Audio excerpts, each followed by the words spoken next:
Le changement climatique, la surexploitation, la dégradation des ressources ont pour conséquence de rendre l'accès à l'eau de plus en plus contrainte, mais aussi coûteuse. Et on a des industriels donc, de cette filière hydrique, des entreprises grandes consommatrices d'eau, ainsi que des collectivités territoriales qui ont lancé un appel à l'innovation. Et donc demain, jeudi 18 novembre, à Limoges, à l'occasion d'une journée de rencontre Water Management, des startups de la France entière vont venir proposer des innovations pour répondre à ces besoins. Et nous sommes connectés avec l'une d'entre elles. Bonjour Stéphane Gilbert. Bonjour. Vous êtes ingénieur en traitement des eaux et environnement, fondateur d'un bureau d'études en gestion des ressources en eau et donc le président fondateur de Aquasay, qui est donc cette start-up, société de services en efficacité hydrique. Vous accompagnez déjà, vous, les industriels dans la gestion de leurs ressources en eau. Je voulais qu'on commence par décrire précisément quels étaient leurs besoins spécifiques.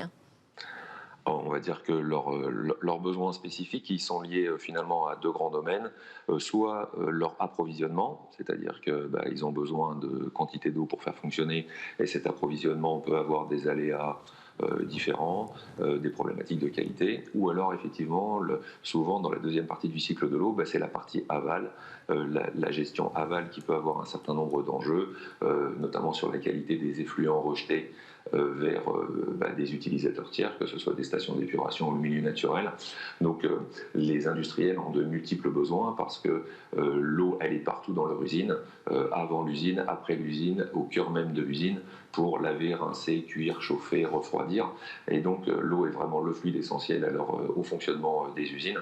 Et donc ils ont un certain nombre d'enjeux, encore une fois, en général, soit plutôt sur les approvisionnements, soit plutôt sur les rejets, parfois les deux en même temps. Et pourquoi on a besoin d'innovation, c'est-à-dire de nouvelles solutions, de nouveaux outils technologiques pour répondre à ces besoins ? En fait, parce que pendant très longtemps, on a considéré que l'eau, c'était pas cher. Et c'est tout à fait exact que dans un compte de résultat d'un industriel, le coût d'accès à l'eau, le coût de mètre cube qu'on va lui facturer est relativement peu cher et abordable, notamment en France. Du coup, c'est une ressource qui coûte pas cher, donc on ne fait pas forcément très attention. Bien sûr, les choses évoluent, le coût de l'eau augmente, s'ajoute à cela un certain nombre de contraintes réglementaires supplémentaires qui font que l'eau devient un enjeu. Et concernant le coût de l'eau, en fait, encore une fois, l'eau étant partout pour laver, pour cuire, chauffer, refroidir, en fait, il existe un coût industriel de l'eau, au-delà de son coût d'accès, qui là, pour le coup, est beaucoup plus important et qui aujourd'hui a été identifié par les industriels comme des leviers d'amélioration de la performance industrielle et environnementale, en fait. La vision du coût de l'eau, c'est pas cher parce que son coût d'accès n'est pas cher. C'était vrai il y a quelques années. Aujourd'hui, le coût de l'eau, c'est-à-dire le coût environnemental industriel de l'eau lié à ses multiples applications, on se rend compte que l'eau, en fait, est une ressource qui coûte assez cher au niveau industriel quand elle n'est pas très bien gérée. Donc c'est une tension économique plus qu'environnementale aujourd'hui qui lance cet appel à l'innovation ? C'est les deux à la fois. C'est les deux à la fois. Je pense que on constate tous les jours que le monde change, il évolue, les points de vue évoluent, les prises de conscience évoluent, et que encore une fois, il y a de multiples facteurs. Il y a des facteurs économiques de performance, effectivement, purement économiques. Il y a aussi des réelles volontés de groupes industriels à agir de manière, on va dire, plus raisonnable vis-à-vis des ressources. C'est aussi une réalité. Et puis il y a un troisième levier, c'est que en Europe, de plus en plus, la réglementation est vraiment de plus en plus contraignante vis-à-vis de l'accès à l'eau ou de ses rejets, et surtout de l'anticipation d'éventuels conflits d'usage ou de périodes de sécheresse. Et ça, c'est en train de changer aussi la réglementation qui est applicable aux grands sites industriels. Donc, et c'est ces trois leviers qui font les choses en même temps, en fait. Voilà. Et alors, expliquez-nous comment, justement, de nouveaux outils peuvent permettre de répondre à ces nouveaux besoins. En fait, nous, ce que l'on a constaté durant très longtemps, c'est que l'eau, elle est utilisée partout dans l'usine et l'information est morcelée entre l'approvisionnement, le rejet, les utilisations au sein de l'industrie. Et chaque système d'approvisionnement, de rejet ou de fonctionnement à l'intérieur du procédé est équipé de son système d'information, et il n'y a pas forcément beaucoup d'échanges et de croisements de données.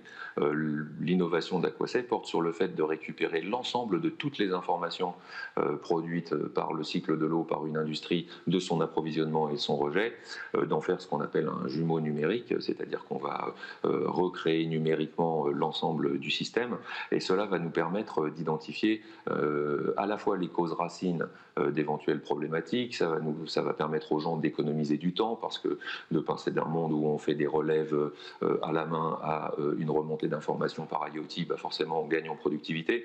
Donc en fait le fait que pendant assez longtemps l'eau était considérée comme pas chère, elle a été sous-investie. Aujourd'hui on voit bien une tendance inverse, et forcément la capacité de produire beaucoup d'informations sur les cycles de l'eau, sur les sites industriels, et de savoir les héberger en temps réel et de les interpréter en temps réel, aujourd'hui, ça permet de faire des économies significatives, simplement en regardant la réalité d'une manière différente. Je veux dire, le jour où on a découvert la loupe binoculaire et qu'on a vu les bactéries, on a compris tout un pan de choses, forcément, quand on commence à regarder les choses très précisément en temps réel, on voit tout un tas de choses que l'on ne voyait pas auparavant. Et donc, c'est grâce aux sciences et technologies du numérique et la capacité d'héberger et d'analyser beaucoup de données en même temps qui permet d'identifier des axes d'amélioration jusqu'alors non identifiés. Mais alors j'ai envie de vous poser la question de la spécificité, parce que finalement là vous nous parlez d'objets connectés, donc de capteurs, et puis de remontée de données, de gestion de ce big data pour faire de l'analyse et de la prédiction. Mais finalement ces outils sont déjà disponibles depuis des années. Est-ce qu'il y a une spécificité, des choses vraiment particulières qui doivent être développées pour la filière hydrique ? Alors, en fait, là, vous avez raison, ça existe depuis des années et c'est très utilisé dans le management de l'énergie, etc. Donc, forcément, il y a une grosse différence entre l'énergie et l'eau. Et ce qui doit être adapté, c'est que finalement, dans les systèmes de management de l'énergie, on a différentes sources énergétiques, le gaz, l'électricité, la vapeur. On se pose assez peu la question de la qualité de l'énergie, enfin surtout dans les pays industrialisés où la qualité des énergies est excellente. Quand on a des turbo-alternateurs, c'est un peu différent, alors que concernant l'eau, il y a vraiment une dimension supplémentaire qu'il faut intégrer dès le départ, c'est la qualité, parce que la quantité de l'eau et la qualité de l'eau sont les deux réalités sont les deux faces d'une même pièce, je dis souvent, c'est-à-dire que ce sont deux aspects qui sont complètement interconnectés. Et donc oui, il y a un certain nombre de spécificités qu'on a dû mettre en œuvre dans des outils Amazon Web Services pour pouvoir bien intégrer la dualité de l'eau, qui est à la fois un flux physique en tonnes-heure, enfin voilà, une quantité de matière, mais où les impacts qualité sont extrêmement importants sur l'ensemble du système. Donc c'est ça qui fait un peu la spécificité des problématiques d'analyse d'eau en données en très grand nombre, quoi. Et alors, qui sont vos clients aujourd'hui ?